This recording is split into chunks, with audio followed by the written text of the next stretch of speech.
ಇದು ಸರಿಯಾಗೇ ಇದೆ. ನಾವು ಇದೇ ಪತ್ರಿಕೆನ ಪ್ರಿಂಟ್ ಕೊಟ್ಟಿದ್ದು. ಕರೆಕ್ಟ್. ನೀವು ಪ್ರಿಂಟ್ ಮಾಡಿಸಿರೋ ಲಗ್ನ ಪತ್ರಿಕೆ ಅವ್ರ ರೂಮಲ್ಲಿದೆ. ಅವ್ರು ಪ್ರಿಂಟ್ ಮಾಡಿಸಿರೋ ಲಗ್ನ ಪತ್ರಿಕೆ ದೇವ್ರ ಮನೆ ಸೇರಿದೆ. ನನಗೆ ಚೆನ್ನಾಗಿ ಗೊತ್ತು ಇದವರು ಬೇಕು ಬೇಕು ಅಂತಾನೆ ಮಾಡಿರೋದು.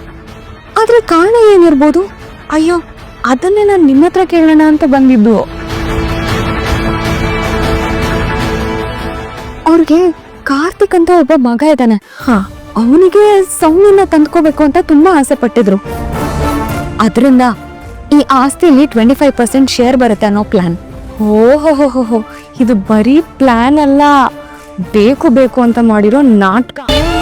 ಜೊತೆ ನಮ್ಮ ಕತೆ